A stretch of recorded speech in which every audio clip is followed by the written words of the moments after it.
Dear students, मैं ज्योति Saxena MS college Bikaner से student. हम नगर निगम के बारे में डिस्कस कर रहे थे कि 74वें संविधान संशोधन में कैसे बड़े महानगरों के लिए नगर निगम की स्थापना हुई, इसका संगठन क्या था, इसके अधिकारी कर्मचारी किस प्रकार कार्य करते हैं, इसमें समितियों की क्या व्यवस्था है, साथ ही इसके कुछ अनिवार्य और कुछ ऐच्छिक कार्य हैं। इसके बाद आज हम बात कर रहे हैं नगर निगम में स्वायत्तता की। हर नगर निगम का निर्माण अधिनियम के द्वारा किया जाता है और वही अधिनियम निगम की शक्तियां, प्रशासन, कर्मचारियों के बारे में भी स्पष्ट रूप से उल्लेख करता है। अधिनियम में यह भी कहा जाता है कि नगर निगम पर राज्य द्वारा किस प्रकार से नियंत्रण रखा जाएगा। नगर निगम का निर्वाचन स्थानीय जनता द्वारा किया जाता है। ऐसे में ये बात उठती है कि राज्य सरकार कैसे अपने नियंत्रण की शक्ति का प्रयोग नगर निगम पर करे ताकि नगर निगम में स्वायत्तता भी बनी रहे और उसे लगे कि राज्य सरकार अनावश्यक रूप से उसके मामलों में हस्तक्षेप नहीं कर रही है। लेकिन नगर निगम में स्वायत्तता को जानने से पहले हमें स्वायत्तता का क्या मीनिंग है ये भी जानना जरूरी है। स्वायत्तता का बच्चों अर्थ है संवैधानिक दायरे में राज्य के अधीन किसी संस्था द्वारा खुद का प्रशासन और प्रबंध करना।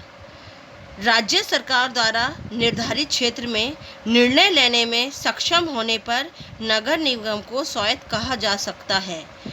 वह अपने कार्यों में खुद नियम और उपनियम बना सकते हैं, टैक्स लगा सकते हैं, टैक्स को वसूल कर सकते हैं, किसी भी प्रॉपर्टी को खरीद और बेच सकते हैं, साथ ही कर्मचारियों की भर्ती भी कर सकते हैं। नगर निगम की स्वायत्तता को निम्नलिखित आधारों पर उसका मूल्यांकन किया जाता है। सबसे पहले है वैधानिक स्वायत्तता। नगर निगम को उसका जिस अधिनियम के द्वारा गठन किया गया है उसके द्वारा उसके प्रशासन के लिए नियम और उपनियम बनाने के अधिकार दिए गए हैं। प्रशासनिक स्वायत्तता दिन प्रतिदिन के कार्यों में और निर्णय लेने में कर्मचारियों पर प्रशासनिक दृष्टि से नियंत्रण रखने का नगर निगम के पास अधिकार होता है। वित्तीय स्वायत्तता नगर निगम को अपना बजट बनाने, बजट में परिवर्तन करने और अगर ज़रूरी हो तो कर्जा लेने का अधिकार है। न्यायिक स्वायत्तता नगर निगम के नियम और उपनियम के विरुद्ध कार्य, निगम की अनुमति के बिना कार्य, अतिक्रमण का निर्णय जैसे अधिकार नगर निगम के पास है। नगर निगम के आदेशों के बाद ही टैक्स, फीस और फाइन जो नहीं चुकाता उसके विरुद्ध निर्णय का अधिकार भी है। भारत में हर राज्यों के नगर निगम में स्वायत्तता का स्तर भी अलग अलग होता है।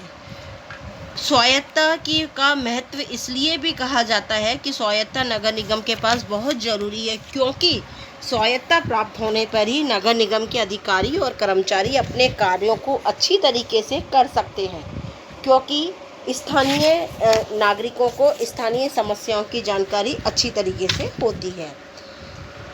नगर निगम में स्वायत्तता होने के कारण ही वह उस क्षेत्र की समस्याओं को दूर कर सकते हैं। क्षेत्रीय समस्याओं को देखते हुए वहाँ पर जो भी संसाधन है उनको ध्यान में रखते हुए निर्णय ले सकते हैं। नगर निगम के पास अगर स्वायत्तता होती है तो वो कार्यकुशलता में उनके वृद्धि होती है। साथ ही नगर निगम में स्वायत्तता होने के कारण नगर निगम पर राजनीतिक हस्तक्षेप कम होता है। नगर निगम में स्वायत्तता होने से कर्मचारियों में पहल की भावना का विकास होता है। उन्हें कदम कदम पर आदेश का इंतजार नहीं करना पड़ता। स्वायत्तता से कर्मचारियों में उत्साह, कार्य क्षमता में वृद्धि होती है। निगम की स्वायत्तता बनाम नियंत्रण। कई बार ऐसे भी होता है कि नगर निगम को बहुत अधिक स्वायत्तता दी जाती है तो वो अपनी स्वायत्तता का दुरुपयोग भी कर सकती हैं। ऐसे में निगम पर नियंत्रण भी जरूरी है। राज्य सरकार इन संस्थाओं को अनुदान देती है, लेकिन राज्य सरकार चाहती है कि धन सही तरीके से काम में लिया जाए, लोगों का अधिक से अधिक भला किया जाए। नगर निगम में राज्य सरकार निम्नलिखित तरीकों से नियंत्रण बना सकती है। सबसे पहला है आयुक्त की नियुक्ति कर। आयुक्त निगम का सर्वोच्च अधिकारी आयुक्त होता है। आयुक्त की नियुक्ति राज्य सरकार के द्वारा की जाती है, जिसे हमेशा भारतीय प्रशासनिक सेवा के पद से ही भरा जाता है। यह स्तर इतना ऊंचा होता है कि आयुक्त से ये उम्मीद की जाती है वो सही और निष्पक्ष तरीके से काम करे। राज्य सरकार निगम से कोई भी तथ्य, आंकड़े, सामग्री, सूचना मंगवा सकती है। पर्यवेक्षक की नियुक्ति। राज्य सरकार निगम के द्वारा जो भी कार्य किए जा रहे हैं उनकी देखभाल के लिए पर्यवेक्षक की नियुक्ति कर सकती है। निगम को निर्देश देना।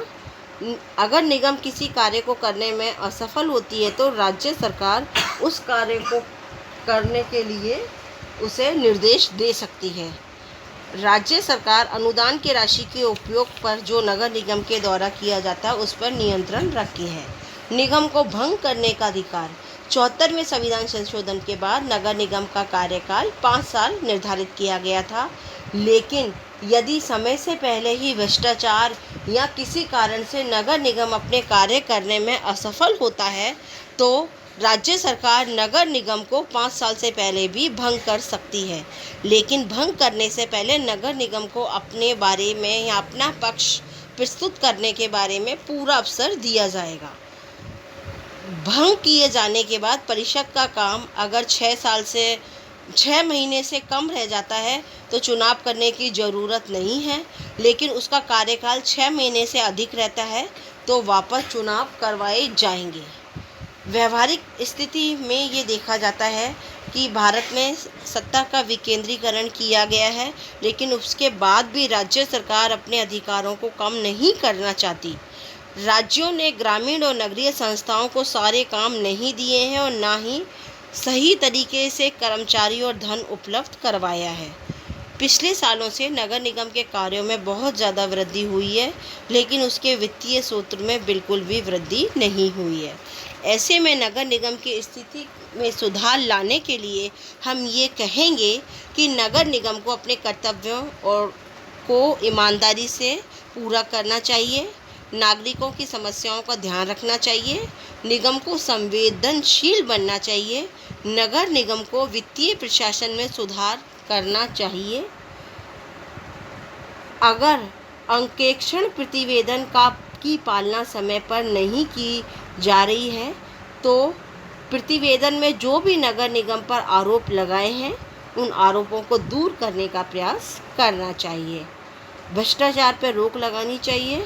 भ्रष्ट और अकुशल कर्मचारियों के विरुद्ध कदम उठाने चाहिए। वार्षिक प्रतिवेदन समय पर तैयार किया जाना चाहिए। नगर निगम के दिन प्रतिदिन के कार्यों में राज्य सरकार को अनावश्यक रूप से हस्तक्षेप नहीं करना चाहिए।